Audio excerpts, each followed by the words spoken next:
There's a strange phenomenon that happens in the human brain during ordinary conversations that determines whether someone will remember you 10 minutes later or 10 years later.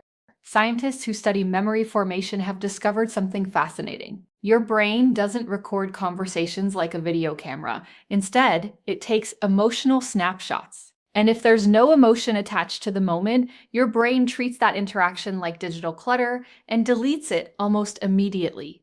This is why you can meet someone at a party, have a perfectly pleasant 5-minute chat, and then completely forget their face by the time you reach your car. Nothing went wrong. Your brain simply decided that conversation carried no survival value, no emotional weight, and no reason to waste precious mental storage space. Now, here's what makes this relevant to you. Every single day, the women you're interested in are having dozens of these forgettable interactions. Coworkers making small talk by the coffee machine, guys in her messages asking how her weekend was, strangers giving her generic compliments that sound like they were copy-pasted from a template. All of it gets filtered, processed, and erased. Her brain is ruthlessly efficient. It has to be. So it only keeps the memories that made her feel something unexpected, something vivid, something that breaks the usual pattern. The men who understand this don't try harder. They communicate differently. They've learned to speak in a way that creates what neuroscientists call emotional salience. That's just a fancy term for making your presence impossible to ignore and even harder to forget.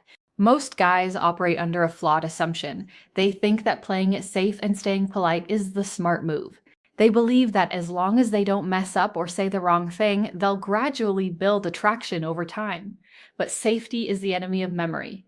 Your brain is designed to ignore safe. It's built to detect novelty, contrast, and anything that disrupts the baseline. Think about your own life. You don't remember the 100 peaceful commutes you had last year. You remember the one morning your tire blew out on the highway. You don't remember every meal you've ever eaten. You remember the dinner where someone proposed or the night you laughed so hard you couldn't breathe. Memory favors the unexpected. And if you want to be remembered, you have to be willing to color outside the lines just enough to wake her brain up. This doesn't mean being loud or obnoxious or trying to shock her with edgy jokes. It means something far more subtle and far more powerful. It means learning to communicate in layers. Most people speak in a single flat dimension. They say things that are factually accurate but emotionally empty. Yes, the weather is nice. Yes, that movie was fun. Yes, work has been busy. These statements don't activate anything in the listener's brain. There's no texture, no depth, no reason for her neurons to light up and say this matters, save this. But when you add layers to your communication, everything shifts. You're not just exchanging information, you're creating an experience, and experiences are what the brain holds on to. Let me give you an example. Two men are on a date with the same woman. The first guy says he likes her smile. She says thank you. He smiles back. The moment passes. It's pleasant but forgettable. The second guy waits until she's laughing at something unexpected. And then he pauses, looks at her with complete presence, and says something like this. You know what I noticed about you? You laugh with your whole face. Most people just move their mouth, but you actually let yourself feel it. That's rare. Now think about what just happened in her brain. He didn't just give her a compliment. He gave her a mirror. He showed her that he's paying attention to the details most people miss. He anchored a positive emotion, her laughter, to his observation, and he did it with specificity. This is layered communication, and it doesn't get deleted. The difference between these two men isn't charisma. It's not confidence in the traditional sense, it's awareness. A second man understands that the brain craves specificity. Vague compliments feel like noise, but specific observations feel like proof that someone is truly seeing you. And being seen is one of the deepest human needs we have. When you meet that need, even briefly, you create a psychological bookmark. She might not consciously realize why she keeps thinking about you later that night, but her subconscious knows. You made her feel understood, and that feeling is magnetic. Here's another truth that most men don't realize. Attraction isn't built during the conversation. It's built after. When she's alone, replaying the interaction in her mind, that's when the real work happens. If your words were generic, there's nothing to replay. The memory fades like steam. But if you said something that landed with weight, her brain will loop it. She'll think about the way you paused before you spoke, the way your tone shifted when you said something sincere, the way you didn't rush to fill the silence. All of these subtle choices feed into the post-conversation replay, and that replay is where attraction deepens. This is why trying to be perfect in the moment often backfires. Perfection is smooth and polished and completely forgettable. What sticks is authenticity. The moments where you let your guard down just enough to be real. So how do you actually do this? How do you speak in a way that creates these emotional snapshots without sounding rehearsed or manipulative? It starts with slowing down. Most people talk at the speed of anxiety. They're so worried about what to say next that they're barely present for what's happening now. But memory formation requires presence. When you slow your speech just slightly, when you allow pauses to exist without panicking, you signal to her brain that you're comfortable. Comfort is contagious. And when she feels comfortable, she opens up. That openness is the gateway to real connection. Next, you have to get comfortable with being direct. Not aggressive, not pushy, just clear, indirect communication feels like a game, and games are exhausting. When you say what you actually mean without wrapping it in 10 layers of politeness, you create clarity. And clarity feels like fresh air. Imagine she mentions she's never been to a certain restaurant. Most guys would say, "Oh, that place is great. You should check it out sometime." That's passive, that's safe, that's forgettable. A man who understands directness would say, "I've been wanting to go back there. Let's go this week." See the difference? One is a suggestion floating in the air. The other is an invitation with intent. Intent creates momentum, and momentum is emotionally engaging. But here's where a lot of men get it wrong. They think being direct means being demanding or coming on too strong. That's not it at all. Directness without respect is aggression. Directness with respect is leadership. And leadership, when done with care, is deeply attractive. It removes the burden of uncertainty. She doesn't have to guess what you want or read between the lines or decode your intentions. You've made it easy, you've been honest. And honesty, especially in a world full of half-truths and mixed signals, is unforgettable. Let's talk about validation for a moment because this is where most men completely miss the mark. They think validation means compliments. So they pile on praise about her looks, her outfit, her hair, and while there's nothing wrong with noticing those things, they don't create lasting impact. Why? Because she's heard it before. 100 times. From strangers, from exes, from guys who barely know her name. Surface level compliments don't validate her, they validate her appearance. And deep down, she knows that appearance can fade, change, or be replicated. What she truly craves is to be valued for something deeper, for the parts of herself that she's intentionally built. Her sense of humor, her way of thinking, her resilience, her kindness. When you validate those qualities, you're speaking to her identity, and identity-based validation creates powerful emotional anchors. It tells her that you're not just attracted to what you see, you're drawn to who she is. Let me show you what this looks like in practice.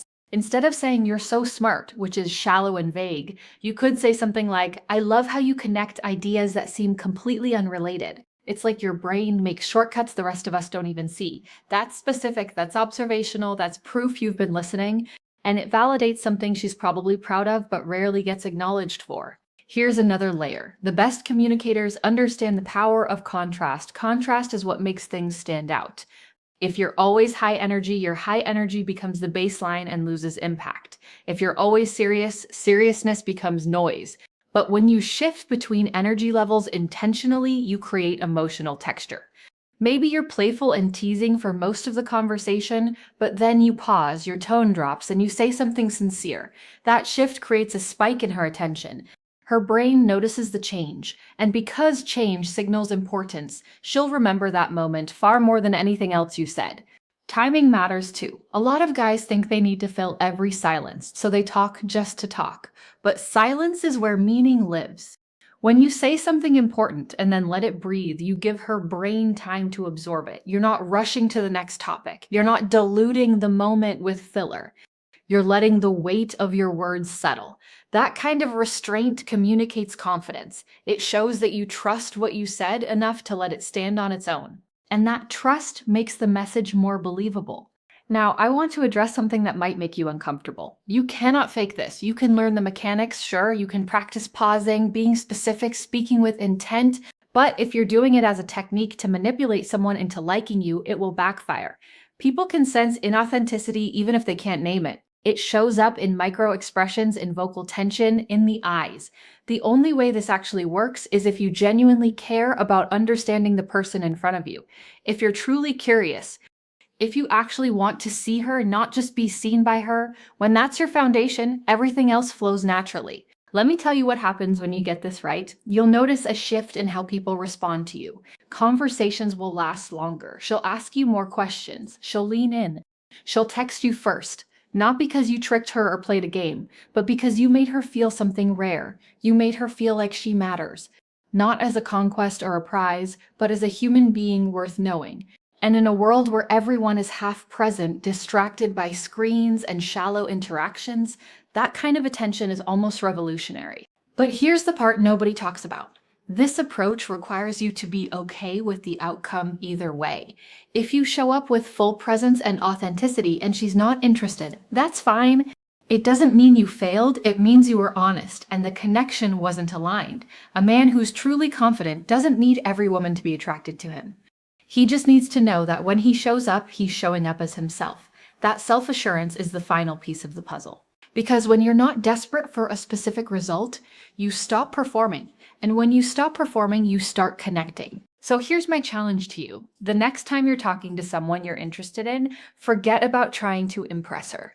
Forget about saying the right thing. Instead, focus entirely on noticing her. What does she light up talking about? What makes her laugh? What does she value? What small details does she reveal without realizing it?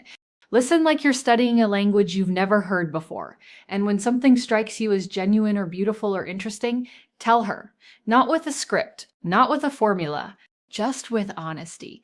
That simple shift will change everything.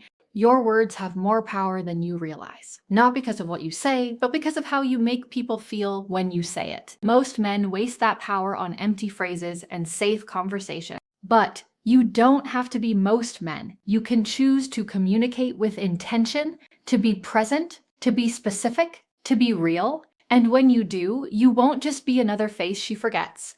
You'll be the person her brain refuses to let go of. Not because you were perfect, but because you were unforgettable. If this perspective shifted something in you, let me know by dropping a like. Share this with someone who needs to hear it. And if you've got a story about a conversation that stayed with you long after it ended, I'd love to hear it in the comments. Let's build a space where real connection matters more than cheap tricks. Thanks for watching. Stay intentional.